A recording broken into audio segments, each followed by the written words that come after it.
So we got original function. What kind of function is this? Rational function.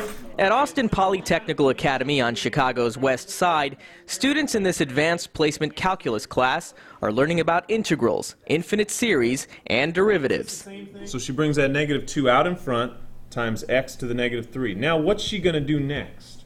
But it wasn't just the college prep curriculum that brought 18-year-old Stranjay Burge here.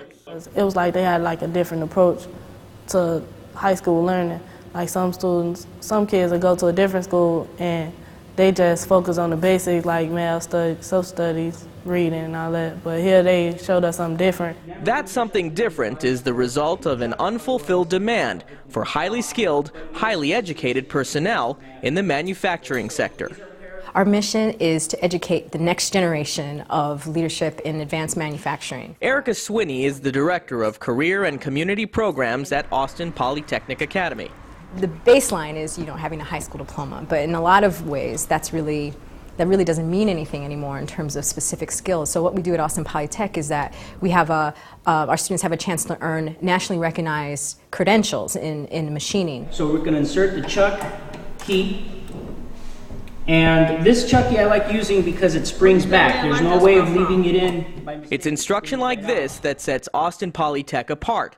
It's the only CPS high school dedicated to teaching students manufacturing skills. Along with social studies and English, students here take 3 to 4 years of pre-engineering courses. And in their junior year, students like DeAndre Joyce are required to take a National Institute for Metalworking Skills, or NIMS, machining course. Now turn it on to the high gear.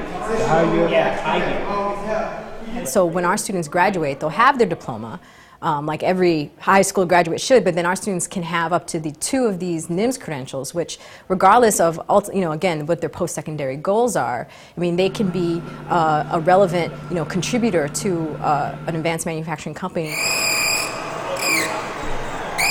Edward Gordon is a strategic workforce consultant who has written over a dozen books, including Winning the Global Talent Showdown. He currently serves on the Chicago Renaissance Manufacturing Council's executive board. The message here is that we don't want everyone to go into technology and manufacturing, but we don't need everyone to go into banking and communications careers either. Gordon says the global marketplace is in the midst of a revolution. Within the next 10 years, he sees the emergence of as many new products and services as were seen in the last 50 years. We would learn how to program it. The problem, he says, is that there aren't enough well-trained people to fill those high-tech manufacturing jobs. Unfortunately, they don't even know about these things, nor do their parents. That's the people paradox, because for the first time, we have a younger generation coming up who are less prepared educationally for the world that we have created. That wasn't supposed to happen in the United States. According to the Bureau of Labor Statistics, manufacturing job openings from July 2009 to July 2010 increased 118%, but hiring during that same period only increased 13%. That, say industry experts, suggests that the line between blue-collar and white-collar jobs is disappearing. Right now in the United States, there are 15 million Americans who are unemployed, yet we now have 3 million vacant jobs that we cannot fill. The majority of those are STEM jobs, science, technology, engineering, and math related. It's one reason the owners of Hudson Precision Products here in Broadview have been actively involved in supporting programs like the one at Austin Polytech, in the hopes that down the line, these graduates will one day fill the needs of tomorrow's manufacturing jobs. There you go. It was a program that was put together with a very distinct purpose of manufacturing technology at the high school level, because the need is so great in the city of Chicago for people to do this kind of work. And Chicago Public Schools did listen to us and say, we agree that this is a need and we will help you in setting up this program. Joan Wren is the CEO of Hudson Precision Products. Her company is one of about 65 Austin Polytechnical Academy industry partners.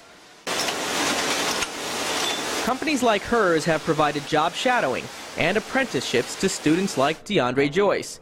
The goal is to give them exposure to actual job experience so they can test the waters before deciding on their eventual career paths. At the high school, I probably will work at one of our partners, Hudson Precisions, for a year, then go to college and get a degree in manufacturing or business. They need to be sophisticated in math, and they need to have their basic science courses and their basic engineering courses, and have enough machining knowledge to understand what it's all about. So the whole thing is exposure to what they would do if they were to take a job in manufacturing.